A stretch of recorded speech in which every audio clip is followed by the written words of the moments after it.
औज़ुबिल्लाहिमिनश्शैतानिर्रजीम बिस्मिल्लाहिर्रहमानिर्रहीम।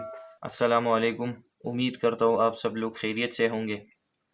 जी दोस्तों, पिछले लेक्चर में हमने एक्सरसाइज 4.1 ख़त्म किया था। आज की इस लेक्चर में हम एक्सरसाइज 4.2 स्टार्ट करेंगे, जो कि क्या है, कुछ वर्ड प्रॉब्लम्स है। ठीक है, एक्सरसाइज 4.2 में तो इंशाल्लाह आज हम इसको सॉल्व करेंगे। तो एक्सरसाइज 4.2 पेज नंबर 75 पर मौजूद है। तो इसमें जो पहला क्वेश्चन है तो मैंने उसको वाइट बोर्ड पर लिखा है। तो चलो क्वेश्चन को पहले समझते हैं। ठीक है, क्वेश्चन क्या है? There are 1,02,400 chairs in the hall, arranged in such a way that the number of chair in each row are equal to total number of rows. Find number of rows. मतलब ये है कि एक hall है और इस hall में total कितने चेयर्स हैं? 1,02,400 चेयर्स है। ठीक है, एक हॉल में जिसमें टोटल चेयर्स इतने पड़े हैं। लेकिन ये चेयर किस तरह लगाई है? इसमें जितनी भी रोज है, रोज, इस हॉल में जितनी भी रोज है, जितनी भी कतारें हैं, तो जितनी भी रोज है तो रोज और नंबर ऑफ चेयर की तादाद क्या है, वो बराबर है। मतलब ये है, अगर मैं कहता हूँ कि इस हाल में फॉर एग्ज़ाम्पल टोटल कितनी रोज़ है, कितनी कतारें हैं, फॉर एग्ज़ाम्पल टोटल कतारें जो है वो 200 कतारें हैं फॉर एग्ज़ाम्पल। ठीक है, तो इसका मतलब ये है, अगर 200 रोज़ है तो हर एक रो में फिर कितनी चेयर्स है? 200। मतलब नंबर ऑफ रोज़ और number of chair in each row are equal. अगर मैं कहता हूँ कि 150 रोज़ है तो फिर क्या होना चाहिए? 150 चेयर्स होनी चाहिए। अगर 300 रोज़ है तो 300 कतारें होना चाहिए। ठीक है, रोज़ है तो 300 चेयर्स होनी चाहिए हर एक रो में। ठीक है, तो इसको समझने के लिए मैं एक छोटा सा एग्जांपल लेता हूँ यहाँ पर। इसको पहले समझते हैं। फॉर एग्जांपल मैं कहता हूँ कि हमारे पास क्या है, एक हॉल है जिसमें 9 चेयर्स है। कितनी चेयर्स है? 9 चेयर्स है। अब मैं कहता हूँ कि हमने इस 9 चेयर्स को इस तरह अरेंज करना है कि हम जितने रोज़ बनाते हैं तो हर एक रो में नंबर ऑफ़ रोज़ और नंबर ऑफ़ चेयर की तादाद सेम होना चाहिए। तो इससे हम बिल्कुल सिंपली फाइंड आउट कर सकते हैं। ठीक है, इसका मतलब ये है कि अगर हम 2 रोज़ बनाते हैं तो हर एक रो में फिर कितनी चेयर्स होंगे? 2 चेयर्स होंगे। लेकिन टोटल चेयर हमारे पास 9 है। तो ये बहुत इजी है। अगर हम 3 रोज़ बनाते हैं, मतलब 3 कतारें बनाते हैं कि ये रो ए है, या हम लिखते हैं रो 1, रो 2, रो 3, 3 रोज़ है। ठीक है, तो अगर हम 3 रोज़ बनाते हैं और हर एक रो में कितने चेयर्स लगाते हैं? 3। तो यहाँ पर देखिए, तो अब देखिए ये कितने रोज़ है? 1, 2, 3, 3 रोज़ है। और हर एक रो में कितने कतारें हैं? 1, 2, 3, 1, 2, 3, 1, 2, 3। तो टोटल कितने चेयर हो गए? 3, 3, 6, 3, 9।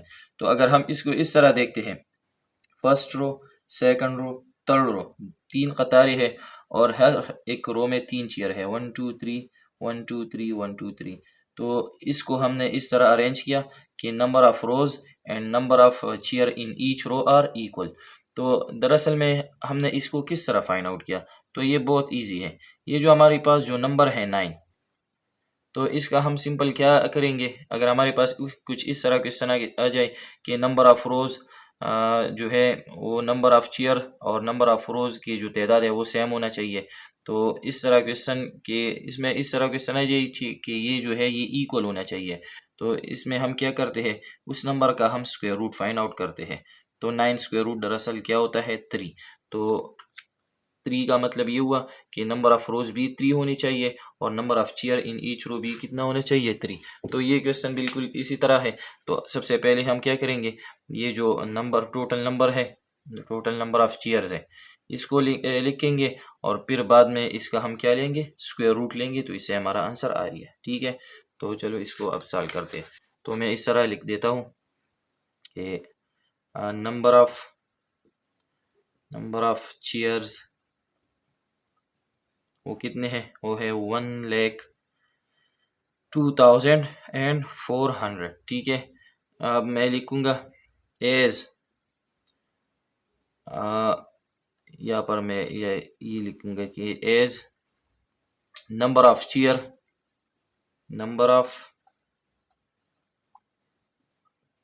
Chairs in each row are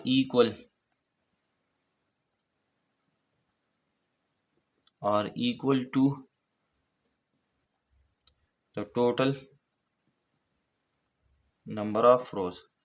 मतलब ये है कि number of chair in each row, हर एक रो में जो नंबर ऑफ चेयर्स है वो बराबर है टोटल नंबर ऑफ रोज के। मतलब जितनी चेयर्स है एक कतार में, तो number of chair in each row वो बराबर है टोटल नंबर ऑफ रोज। अगर हमारे पास 200 चेयर्स है एक कतार में तो 200 कतारें होना चाहिए, अगर 300 चेयर्स है एक कतार में तो 300 कतारें होना चाहिए, ठीक है। Equal to total number of rows. तो इसका मतलब ये है कि इसको हम किस तरह फाइंड आउट करेंगे कि ये कितने चेयर्स आएंगे और कितने कतारें। तो इसका हम सिंपल क्या लेंगे, सिंपल हम इसका स्क्वायर रूट लेंगे। सो स्क्वायर रूट हमारे पास क्या करता है, उसका जो अब फाइंड आउट करता है। सो वी विल फाइंड, हम क्या फाइंड करेंगे, 1,02,400 स्क्वायर रूट। तो अब हम इसका स्क्वायर रूट फाइंड आउट करेंगे। तो चलो यहाँ पर मैं स्क्वायर रूट फाइंड कर देता हूँ। तो बहुत इजी है, डिवीजन मेथड से सॉल्व करता हूँ, ठीक है। 1,02,400 पेयर्स बना लेते हैं। ये पेयर बन गया, एक पेयर ये और एक पेयर ये बन गया, ठीक है। तो इसमें हमने कहा था कि ये जो पहला पेयर है ये क्या है 10, तो सेम नंबर हम लिखेंगे। इसका तरीका हमने पढ़ा था, 3 3 ज़ार 9, ठीक है। 10 माइनस 9 1, अब 24 यहाँ पर आएगा। ऊपर जो नंबर है इसके साथ हम 2 मल्टीप्लाई करेंगे, 2 3 ज़ार 6, ठीक है। तो इसका हम डबल लेंगे, 2 3 ज़ार 6। अब यहाँ पर हम फिर क्या करेंगे, दो सेम नंबर्स लगाएंगे, ठीक है। तो यहाँ पर मैं लगा देता हूँ 2 और यहाँ पर भी 2। तो 2 अब 62 के साथ मल्टीप्लाई हो गया, तो इसके क्या आ जाता है 124। 124 माइनस 124 ज़ीरो आता है, तो ज़ीरो लगाने की ज़रूरत नहीं है। अब जो नेक्स्ट पेयर है वो आएगा तो डबल ज़ीरो है। ऊपर जो भी नंबर है इसके साथ इसका हम डबल लेंगे, तो 32 के साथ हम क्या करेंगे, 2 मल्टीप्लाई करेंगे, 2 2 ज़ा 4, 2 3 ज़ा 6, 64 आता है। अब यहाँ पर हम सेम नंबर लगाएंगे जिसकी मल्टीप्लिकेशन से यही आ रहा हो। तो अगर हम 1 लगा लेते हैं तो ये 641 बन जाता है, जो इस पर ज़्यादा है। तो हम क्या लगाएंगे, ज़ीरो। ज़ीरो अगर हम 640 से मल्टीप्लाई करते हैं तो ज़ीरो आंसर आता है, ठीक है। तो ज़ीरो माइनस ज़ीरो ज़ीरो, तो ऊपर क्या आंसर आ गया 320। तो इसका मतलब ये है कि सो नंबर ऑफ, अब यहाँ पर क्या फाइंड आउट करना है, नंबर ऑफ रोज। तो इसका मतलब ये है सो नंबर ऑफ रोज जो है वो कितने हैं, वो 320। लेकिन इसका मतलब ये भी है कि नंबर ऑफ रोज हमारे पास 320 है, लेकिन हर एक रो में फिर कितनी चेयर्स है, 320 चेयर्स है। तो ये था क्वेश्चन नंबर 1। अब आते हैं क्वेश्चन नंबर 2 की तरफ। क्वेश्चन नंबर 2 क्या है, the area of rectangular field is equal to the area of another square shape field. हमारे पास दो फील्ड है, एक रेक्टेंगुलर फील्ड है और दूसरा क्या है, स्क्वायर फील्ड। तो रेक्टेंगल के बारे में हम जानते हैं कि rectangle is a close figure having four sides. Rectangle is a closed figure having four sides and opposite side are equal in length। Rectangle जो है एक बन फिगर है जिसके फोर साइड है और जो अपोजिट साइड है वो लेंथ में क्या है, इक्वल है। तो यहाँ पर है कि हमारे पास एक रेक्टेंगुलर फील्ड है, चलो ये एक रेक्टेंगुलर फील्ड है और इसके साथ एक स्क्वायर फील्ड है। तो यहाँ पर मैं एक स्क्वायर फील्ड भी ड्रा कर देता हूँ, ठीक है, रफली ड्रा करता हूँ। तो square is also a close figure having four side and all sides are equal in length. Rectangle में अपोजिट साइड लेंथ में बराबर होती है, जबकि स्क्वायर में टोटल साइड जो है वो लेंथ में बराबर होते हैं। लेकिन क्वेश्चन में क्या है कि एक रेक्टेंगुलर फील्ड है और एक स्क्वायर फील्ड है, इन दोनों का एरिया बराबर है, ठीक है। तो यहाँ पर मैं एक एग्जांपल लेता हूँ। फॉर एग्जांपल मैं कहता हूँ कि ये एक स्क्वायर है, तो इसमें चलो मैं रखता हूँ कि इसका एक साइड का लेंथ 4 मीटर है, तो ये भी 4 मीटर होगा। इस तरह ये भी 4 होगा, ये भी 4 होगा। अगर हम इसका एरिया कैलकुलेट करना चाहते हैं कि इसका एरिया कितना है, तो एरिया का फार्मूला है हमारे पास स्क्वायर में साइड मल्टीप्लाई बाय साइड, 4 4 ज़ा 16, 16 मीटर स्क्वायर। तो इसका एरिया क्या है? 16 मीटर स्क्वायर। तो अब ये जो रेक्टेंगल है इसकी लेंथ और वेट जो है कुछ इस तरह गिवन है, जिनके एरिया बी क्या आता है, यहाँ पर एरिया क्या है? 16 मीटर स्क्वायर। तो इसका एरिया और इसका एरिया क्या है? इस पर क्वेश्चन में है कि एरिया जो है वो सेम है। तो चलो मैं यहाँ पर लेता हूँ, अगर हमारे पास लेंथ जो है वो 8 मीटर है और वेट जो है वो 2 मीटर है, ठीक है। तो फिर ये भी 8 होगा, ये भी 2 होगा। तो अगर हम रेक्टेंगल का एरिया कैलकुलेट करना चाहते हैं तो उसका फार्मूला है लेंथ मल्टीप्लाई बाय वेट। तो हम लेंथ और वेट को मल्टीप्लाई करेंगे, तो 8 2 ज़ा 16 मीटर स्क्वायर। तो यहाँ पर देखिए इसका एरिया भी 16 मीटर स्क्वायर है, इसका एरिया भी 16 मीटर स्क्वायर है। तो ये क्वेश्चन कुछ इस तरह है कि दो फील्ड है, रेक्टेंगुलर है और स्क्वायर है, लेकिन दोनों का एरिया क्या है? सेम है। फिर क्या कहता है? Find the length of square field. अब ये पूछता है कि हमने लेंथ ऑफ स्क्वायर फील्ड, ये जो स्क्वायर फील्ड है हमने अब इसका लेंथ फाइंड आउट करना है। इसका लेंथ हमें मालूम नहीं है, ठीक है। if the length and width of rectangular field are 675 meter and 147 meter, तो हमने length of square field find out करना है। अगर हमारे पास लेंथ ऑफ रेक्टेंगुलर फील्ड क्या होगा? पर इसका लेंथ ऑफ रेक्टेंगुलर फील्ड है 675 मीटर और इसके साथ वेट कितना है? 147 मीटर। तो इसकी मदद से हमने square of length of square find out कर देना है। तो इस एग्जांपल को ये क्वेश्चन समझते हैं, ठीक है। यहाँ पर ये जो है ये एरिया सेम है और हमें ये लेंथ बी मालूम है, ये वेट बी मालूम है, ये साइड बी मालूम है, ये साइड बी मालूम है, सब हमें मालूम है। तो अब मैं चलो इसको इस साइड को हटा देता हूँ, ठीक है, कि हमारे पास जो है ये साइड मालूम नहीं है। लेकिन इसमें एक कंडीशन है कि इन दोनों का एरिया क्या है? सेम है, ठीक है। तो यहाँ पर क्या है कि लेंथ एंड वेट जो है वो गिवन है रेक्टेंगल के। तो मैं कहता हूँ कि लेंथ हमारे पास पर इसके 8 मीटर है और वेट कितना है? 2 मीटर। तो पहले इसकी मदद से हम क्या करेंगे? इसकी मदद से हम एरिया फाइंड आउट करेंगे।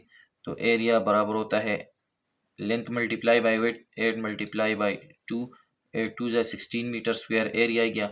अब ये जो एरिया है ये रेक्टेंगल का है, ठीक है, लेकिन क्वेश्चन में है कि एरिया जो है रेक्टेंगल और स्क्वायर का सेम है। इसका मतलब ये है ये जो 16 मीटर एरिया है ये लेंथ ये 16 मीटर स्क्वायर एरिया जो है ये रेक्टेंगल का बी है और इसके साथ साथ ये स्क्वायर का बी है। तो इसका मतलब ये हुआ कि एरिया ऑफ स्क्वायर बी कितना होगा? वो भी 16 मीटर स्क्वायर ही होगा। अब ये इस एरिया से हम क्या करेंगे? ये 16 मीटर स्क्वायर है, तो इस एरिया से हम साइड लेंथ मालूम कर सकते हैं स्क्वायर के।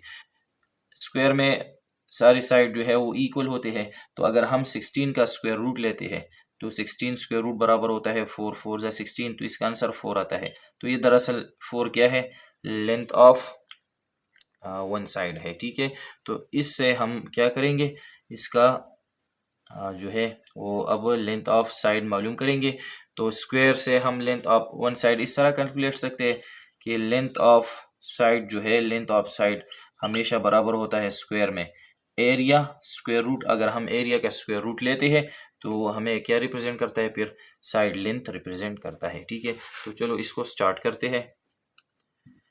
सबसे पहले जो गिवन है हम वो लिखेंगे।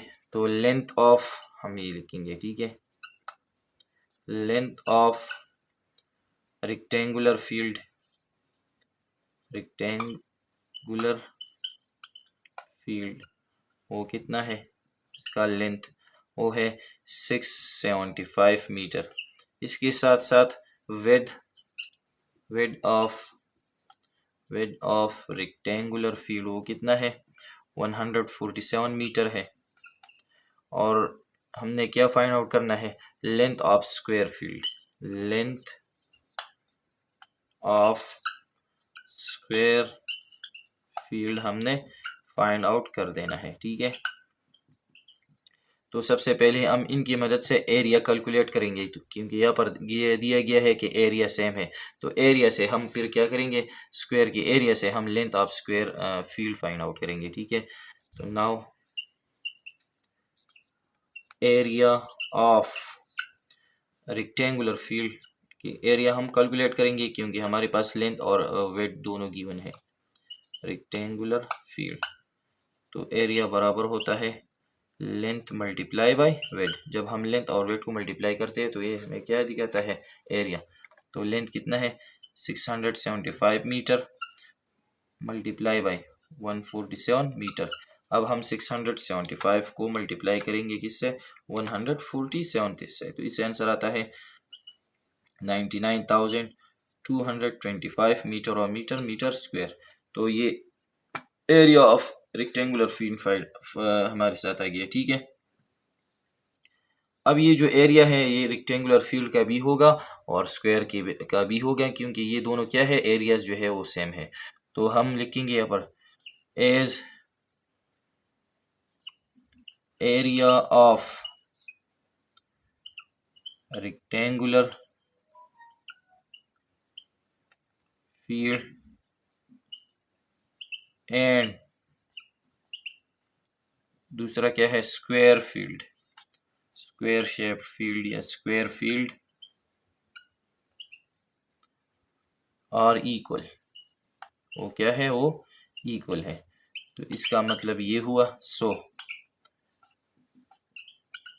एरिया ऑफ स्क्वायर फील्ड हो कितना होगा, स्क्वायर फील्ड वो बराबर होगा, ये जो एरिया है ये भी किसका एरिया है, ये स्क्वायर फील्ड का एरिया है 99,225 मीटर स्क्वायर, ठीक है। तो अब हम क्या करेंगे, length of square field find out करेंगे। नाउ